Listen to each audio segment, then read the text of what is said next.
Imagine this, आप एक argument के बीच में हो। आप और आपके पार्टनर या कुलीग दोनों अपनी अपनी जगह राइट फील कर रहे हो। सेम आर्ग्यूमेंट, वही ट्रिगर और सेम इमोशनल एक्सप्लोजन। और फिर एक मोमेंट आता है जब आप ये सोचते हो, why does this keep happening to me again and again and again.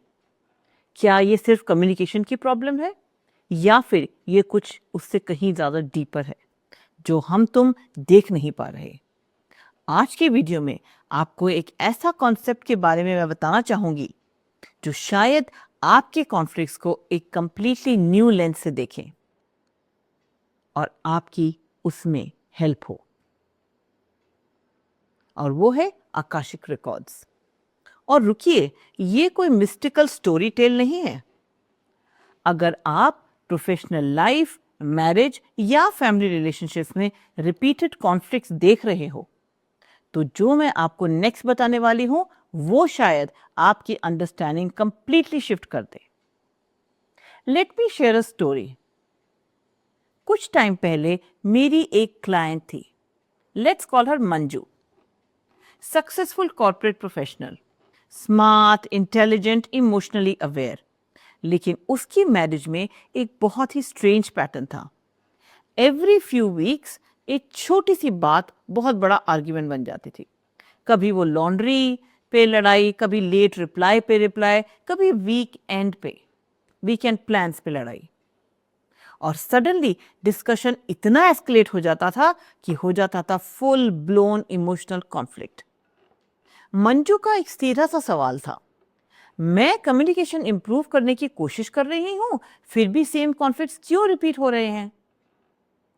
अगर आप रिलेशनशिप कोच या थेरेपिस्ट हो तो आप कहोगे शायद it may be a communication style और it may be childhood conditioning, emotional triggers, और ये सब बिल्कुल वैलिड हैं। ये इनमें से कोई भी रीजन एब्सोल्युटली वैलिड है। लेकिन जब हमने मंजू के आकाशिक रिकॉर्ड्स को एक्सप्लोर किया तो जो इनसाइट आई उसने पूरी सिचुएशन को एक नई क्लैरिटी दी। और वो इनसाइट क्या है मैं आपको थोड़ी सी देर में बताऊंगी। सबसे पहले एक बेसिक क्वेश्चन, आखिर आकाशिक रिकॉर्ड्स होते क्या हैं। साधारण भाषा में अगर देखा जाए, आकाशिक रिकॉर्ड्स को एक energetic library of your soul's journey कहा जाता है। आपके लाइफ के एक्सपीरियंसेस, आपके लाइफ के पैटर्न्स, आपके बिलीफ सिस्टम्स, आखिर उनकी रूट कहाँ है, आपके इमोशनल प्रिंट्स, उनकी जड़ क्या है, ये सब आपकी एनर्जेटिक फील्ड में रिकॉर्डेड रहते हैं। अब यहां एक बहुत इंटरेस्टिंग सवाल आता है। अगर आप लॉजिकली सोचो तो शायद आपके माइंड में ये थॉट आ रहा होगा, क्या मतलब मेरी लाइफ का डाटा क्लाउड स्टोरेज है। Yes, it is kind of like a Google drive. But friends, jokes apart, Akashic records का पर्पस आपका फ्यूचर प्रेडिक्ट करना बिल्कुल नहीं। उनका पर्पस होता है आपकी क्लैरिटी, आपकी हीलिंग। स्पेशली जब आपको समझ नहीं आ रहा होता कि why certain conflicts keep repeating, why some relationships trigger you so deeply, why you react stronger than the situation deserves. और यही पॉइंट पर Akashic insights conflict resolution work के साथ ब्यूटिफुली कनेक्ट होते हैं। चलिए अब वापस जाते हैं मंजू के पास। आकाशिक रिकॉर्डिंग के ड्यूरिंग मंजू का एक पैटर्न इमर्ज होकर आया। मंजू के रिकॉर्ड्स ने रिवील किया कि उसका एक कोर फियर था और वो था being unheard and being emotionally abandoned. अब इंटरेस्टिंग पार्ट ये है कि उसका करंट पार्टनर एक्चुअली बहुत सपोर्टिव था, बट जब भी उसका पार्टनर थोड़ा सा भी बिजी हो जाए तो मंजू का नर्वस सिस्टम उस सिचुएशन को इंटरप्रेट करता as I am being ignored again, और फिर छोटे छोटे ट्रिगर बन जाते हैं बड़े बड़े कॉन्फ्लिक्ट। अगर आप इसको कॉन्फ्लिक्ट रेजोल्यूशन की लेंस से भी देखें तो ये सिर्फ कम्युनिकेशन ब्रेकडाउन नहीं था, ये था एक इग्नोर्ड, एक अनरिजॉल्व्ड इमोशनल इम्प्रिंट। और यही जगह आकाशिक अवेयरनेस पावरफुल बन जाती है, बहुत पावरफुल। बिकॉज जब आपको रूट पैटर्न दिखता है ना, तब हीलिंग पॉसिबल हो जाती है।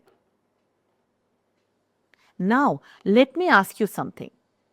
क्या कभी आपके साथ ऐसा हुआ है कि आप आर्ग्यूमेंट के बाद में सोचते हो, मैंने इतना रिएक्ट क्यों किया? और फिर आपका लॉजिकल ब्रेन ये कहता है, नेक्स्ट टाइम मैं काम रहूंगी, next time I will not over react. लेकिन जब आती है नेक्स्ट टाइम, आपका सेम, एग्जैक्टली सेम रिएक्शन होता है। यस, ह्यूमन ब्रेन का फेवरेट हॉबी है रिपीट करना, और इसी रिपीट मोड को ब्रेक करना एक्चुअली हीलिंग का पार्ट है। नाउ अब प्रैक्टिकल बात करते हैं, प्रैक्टिकल मैटर ऑफ फैक्ट वे में आप इसको कैसे डील करें। आकाशिक रीडिंग आपके कॉन्फ्लिक्ट्स को रिजॉल्व करने में कैसे हेल्प कर सकती है आखिर? सबसे पहला है root cause awareness. Most conflict surface level पर दिखते तो हैं, लेकिन उनका असली कारण वो नहीं होता। उदाहरण के लिए, आपकी टोन ऑफ वॉइस क्या है? अगर कोई रिप्लाई स्ट्रेट अवे नहीं देता, डिले करके देता है, आपके कॉन्फ्लिक्ट में क्या मिसअंडरस्टैंडिंग है? लेकिन आकाशिक इंसाइट्स आपको डीपर इमोशनल लेवल पर लेकर जाते हैं। जैसे कि क्या आपको कहीं से रिजेक्शन फियर है? क्या आपके सबकॉन्शियस में कोई अबैंडनमेंट मेमोरी है? क्या आपके कोई ट्रस्ट वुंड्स हैं? और दोस्तों, जब आपको रूट समझ आ जाती है ना, रिएक्शन ऑटोमेटिकली सॉफ्टन हो जाता है। Number 2, emotional detachment. एक और इंटरेस्टिंग शिफ्ट भी होता है जब आप ये रियलाइज करते हो कि ट्रिगर सिर्फ प्रेजेंट मोमेंट में नहीं, ये बहुत पीछे से, पिछले जन्मों से आ रहा है। तो आप सिचुएशन को लेस पर्सनली लेते हो, और ये कॉन्फ्लिक्ट रेजोल्यूशन का गोल्डन प्रिंसिपल है। रिएक्ट करने के बजाय रिस्पॉन्ड करें। Number 3, compassion in relationships. और ये सबसे पावरफुल ट्रांसफॉर्मेशन होता है, बिकॉज जब आप अपने पैटर्न्स को देखते हो तो आप दूसरे के पैटर्न भी समझने लगते हो। You get more empathetic, and suddenly the arguments become two wounded systems trying to be heard. It becomes more collaborative, it becomes more teamwork. Instead of two people trying to win, it becomes two people who are trying to diffuse or resolve a situation. And honestly, यही moment relationship healing का पहला step है। अब आप शायद ये सोच रहे होंगे, अगर आकाशिक रिकॉर्ड्स इतनी क्लैरिटी देते हैं तो क्या हर कॉन्फ्लिक्ट का आंसर वहां मिल सकता है? Obvious question. तो इसका शॉर्ट आंसर क्या है? इसका सीधा और शॉर्ट आंसर है नॉट ऑलवेज। और इसी मिसअंडरस्टैंडिंग की वजह से बहुत लोग आकाशिक वर्ड्स को गलत अप्रोच करते हैं या गलत समझते हैं। मैं आपको नेक्स्ट पार्ट में वो 3 गलतियां बताने वाली हूं जो लोग आकाशिक रिकॉर्डिंग के साथ करते हैं और जो एक्चुअली हीलिंग प्रोसेस को स्लो कर देता है। सबसे पहला mistake which we do while we approach Akashic records is expecting a magical fix. देखो दोस्तों, आकाशिक रिकॉर्ड कोई मैजिकल वॉन्ड तो है नहीं। What it does is it gives you awareness, but healing you still require. You still need communication, you still need emotional responsibility, you still need to make a conscious effort. अगर relationship में conversation ही नहीं हो रही तो सिर्फ spiritual insight काफी नहीं होगी। Mistake number 2 is blaming past life. कभी कभी लोग कहते हैं हमारी पास्ट लाइफ एक कार्मिक इशू है, उसके बारे में मैं इस जिंदगी में क्या कर सकता हूं, और फिर वो करंट रिलेशनशिप डायनामिक्स को इग्नोर करते हैं। लेकिन रियल ग्रोथ तब होती है जब आप प्रेजेंट के इश्यूज पे एक्शन लेते हो, उस पे काम करते हो। Mistake number 3 is avoiding difficult conversations. अब ये सबसे कॉमन मिस्टेक है। लोग स्पिरिचुअल इंसाइट्स तो ले लेते हैं, लेकिन पार्टनर या कुलीग के साथ 2 मिनट बैठकर भी ऑनेस्ट कॉन्वर्सेशन नहीं करते। और अगर आप मुझे फॉलो करते हो तो आप जानते हो मैं किस चीज पर बिलीव करती हूं। Friends, healing happens only through open communication, not silence. तो मंजू की स्टोरी का एंड क्या हुआ? 3 सेशंस के बाद उसने एक सिंपल प्रैक्टिस स्टार्ट करी, very simple, very matter of fact. और वो क्या? जब भी ट्रिगर फील हो, रिएक्शन देने से पहले वो अपने आप से एक सवाल पूछती है, is this about this present moment, या किसी पुरानी इमोशनल पैटर्न की फिल्म चल रही है? और उस एक क्वेश्चन ने उसके रिलेशनशिप डायनेमिक्स कंप्लीटली शिफ्ट कर दिए। और क्या हुआ उसके बाद? आर्ग्यूमेंट्स हुए कम, कॉन्वर्सेशंस होती गई मोर एंड मोर डीप, और सबसे इंपॉर्टेंट, उसने अपने इमोशनल रिएक्शंस को समझना शुरू किया और उससे सब कुछ बदल गया।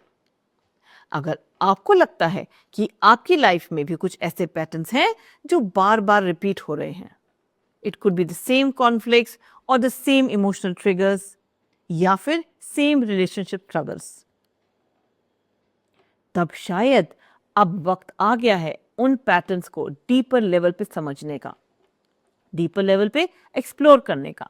इसलिए मैं अपनी कम्युनिटी के लिए एक फ्री 10 मिनट की क्लैरिटी कॉल ओपन करती हूँ।